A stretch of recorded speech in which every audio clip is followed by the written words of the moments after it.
Hello everyone, I'm doctor Mohal Banker from Bankers vascular hospital. આજે આપણે વાત કરવા જઈ રહ્યા છીએ પગની એડીના દુખાવા માટે. પગની એડીનો દુખાવો કેમ કોમન છે અને એમાં અમે જે એડવાન્સ જાપાનીઝ ટ્રીટમેન્ટ કરીએ છીએ કેવી રીતે કામ લાગે. તો સૌથી પહેલા સમજીએ કે પગની એડીનો દુખાવો થાય છે કેમ. પગની એડીનો દુખાવો, જેને આપણે મેડિકલ લેંગ્વેજમાં પ્લાન્ટર ફેશિયાઇટિસ કહીએ. સો પગની જે આર્ચ છે, ફૂટની આર્ચ, એ મેન્ટેન કરવા માટે એક કુદરતી બેન્ડ જેવું સ્ટ્રક્ચર આપેલું હોય છે, which is called plantar fascia. એ સ્ટ્રેચેબલ હોય છે. જ્યારે આપણે ઉભા રહીએ ત્યારે એ થોડું સ્ટ્રેચ થાય છે અને ફરી પાછી જ્યારે રિલેક્સ મોડમાં આવીએ ત્યારે એ રિલેક્સ થઈ જાય છે. સો આ જે સ્ટ્રેચેબલ બેન્ડ છે પ્લાન્ટર ફેશિયા, ઘણીવાર આ જે પ્લાન્ટર ફેશિયાના પર જ્યારે વધારે ઓવરલોડ થાય, which is very common in the females, કે જેમને કન્ટિન્યુઅસ ઊભા રહેવાનું હોય, ફેમિલી ડ્યુટીઝ માટે રસોડામાં ઊભા રહેવાનું હોય અને પ્લસ ઓબેસિટી હોય, તો એને કારણે જે ફૂટને આર્ચને મેન્ટેન કરવા માટે જે આખો લોડ જે ફૂટ પર આવે છે, તો પ્લાન્ટર ફેશિયા સ્ટ્રેચ થાય છે અને એને કારણે ઘણીવાર એમાં માઇક્રો ટ્રોમા થાય છે, જે હિલ બોન પાસેના પ્લાન્ટર ફેશિયામાં જોવા મળે. અને એની હોલમાર્ક સાઇન શું? તો જનરલી તમે જો જે બીજા બધા દુખાવો હોય, ઘૂંટણનો દુખાવો કે બીજા કોઈ દુખાવો, એની અંદર શું હોય કે તમે ચાલો એટલે બહુ દુખાવો વધે અને પછી એક સમય એવો આવે કે તમારે બેસવું પડે. પ્લાન્ટર ફેશિયાઇટિસ હોલમાર્ક સાઇન કે જ્યારે તમે આરામ કરો છો અડધો કલાક પછી, જ્યારે ઊભા થઈને ચાલવાનું શરૂ કરો છો ત્યારે પીક પર હોય. મોર્નિંગમાં તમે સવારે 6 કલાકના આરામ પછી કર્યા પછી પહેલી વાર ઊભા થાવ ત્યારે તમને પહેલા સ્ટેપ એ દુખાવો બહુ જ હોય, તમને લંગડાતા ચાલવું પડે, સિવિયર પેઇન હોય, અને જેમ ચાલો એમ દુખાવો ઓછો થાય. So this a hallmark sign of the plantar fasciitis. આરામ કર્યા પછી દુખાવો વધારે એવો પીક પર હોય અને ચાલો એટલે દુખાવો ઓછો થાય.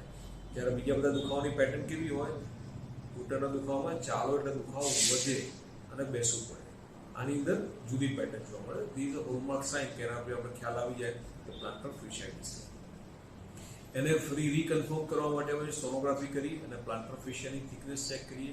If it is more than 2 to 3 millimetre, then it is exhaustive કેમો સ્વેલિંગ છે. એ સ્વેલિંગ છે એ પછી અમે સૌથી પહેલા શરૂઆતના જો દુખાવાના 2 થી 2 મહિના કે 3 મહિનાથી વધારે સમય ના થયો હોય, then we advise to go for physiotherapy. મોટાભાગે 90% કેસમાં ફિઝિયોથેરાપીથી આ દુખાવો જતો રહેતો હોય છે અને ફિઝિયોથેરાપીથી ના જાય, then we offer them this Japanese technique called heel pain embolization. So આજે આપણે કેસ સ્ટડી પણ જોઈશું કે એમાં આપણે કરીએ જે શું. This patient is a teacher. એમને જોડે ઓબેસિટી તો હતી પણ ઊભા રહેવાનો એમનું પ્રોફેશન હતું. ટીચરની પ્રોફેશનમાં આપણે જાણીએ છીએ કે 45 મિનિટ્સ ઓફ પીરિયડ હોય તો 45 મિનિટ્સ લગભગ ઊભા જ રહેવું પડે. 2 વર્ષ હેરાન થતા હતા, બહુ સિવિયર પેઇન હતું. And then she approach us અને we have done this heel pain embolization. So heel pain એમ્બોલાઇઝેશનમાં અમે કરીશું ફર્સ્ટ, જેમ તમે હાર્ટની એન્જિયોગ્રાફી સાંભળીએ છે એવી જ રીતે અમે આ પગની એડીની એન્જિયોગ્રાફી. સો આ પગની એડીની એન્જિયોગ્રાફી છે. આની આ પગની એડીનો પોર્શન છે. આ એન્જિયોગ્રાફી કરીએ ત્યારે જે તમને અહીંયા બ્લેક ડેક દેખાય, this called vascular blush. So vascular blush is in the area of plantar fascia attachment with the heel bone. એ આપણે આઈડેન્ટિફાઈ કર્યું. વન્સ વી આઈડેન્ટિફાઈ કે આ જગ્યા કલ્પ્રિટ વેસલ છે, એની અંદર આપણે આ સ્મોલ એમ્બોલાઇઝિંગ પાર્ટિકલ ઇન્જેક્ટ કરીએ. આ માઇક્રો કેથેટર છે. આ માઇક્રો કેથેટરમાંથી આપણે તમે જોશો તો સ્મોલ આ કોન્ટ્રાસ્ટ આપણે ઇન્જેક્ટ કરી રહ્યા છે સ્મોલ અમાઉન્ટ ક્વોન્ટિટીમાં. અને ધ પર્પઝ ઇઝ ધેટ કે અહીંયા જે આ હિલ બોન પાસેની જે પ્લાન્ટર ફેશિયાની જે ઇન્ફ્લેમેટરી વેસલ્સ છે, that is the main target, that is the culprit vessels.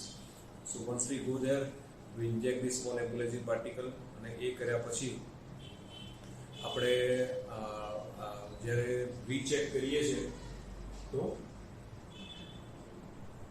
ઘણો બધો સોજો જતો રહ્યો છે. જે પહેલાં તમને વાસ્ક્યુલર બ્લશ દેખાતો હતો એ વાસ્ક્યુલર બ્લશ હવે અહીંયા સોજો દેખાતો નથી. So this how we do this heel pain embolization, કે જેમાં કોઈ પણ જાતના ટાંકા કટ આવતા નથી, નીડલ વચ્ચે ત્યાંથી પ્રોસેસ થાય. અને સૌથી ઇમ્પોર્ટન્ટ વસ્તુ કે હિલ પેઇનમાં કોઈ પણ સર્જરી કારગર નીવડતી નથી. પેશન્ટને પેઇન સફર કરવું પડે. મોટાભાગે ઘણા પેશન્ટ્સ જો સ્ટીરોઇડના શોર્ટ્સ લે છે. Steroid is not very good for the any fascia or tendon. કેમ? કારણ કે એની ઇલાસ્ટિસિટી લૂઝ થઈ જાય છે અને બરડ સ્ટીફનેસ પ્રોડ્યુસ કરે છે. લોંગર રનમાં આફ્ટર 60 years, આ પેશન્ટની વાત કરીએ તો she is a 42 years old female patient અને અત્યારે સ્ટીરોઇડના ઇન્જેક્શન લે તો 20 વર્ષ પછી એનો જે પ્લાન્ટર ફેશિયા જે સ્ટ્રેચિંગ કેપેસિટી ઓલ્ડ એજમાં એટલી બધી ખરાબ થઈ જાય કે ચાલી જ ના શકે અને એને કારણે steroid is not very good for the heel pain અને એના માટે આપણે આ જે હીલ પેઇન એમ્બોલાઇઝેશન કરી અને જો ઇન્ફ્લેમેશન સબસાઇડ કરી નાખીએ પ્લાન્ટર ફેશિયાના ફાઇબર્સ નોર્મલ થઈ જાય તો એને કારણે પેશન્ટનું પેઇન જતું રહે. Hope you understand this topic well. કોઈ પણ જાતના question to ask us, we would be very happy to give you answer. Thank you.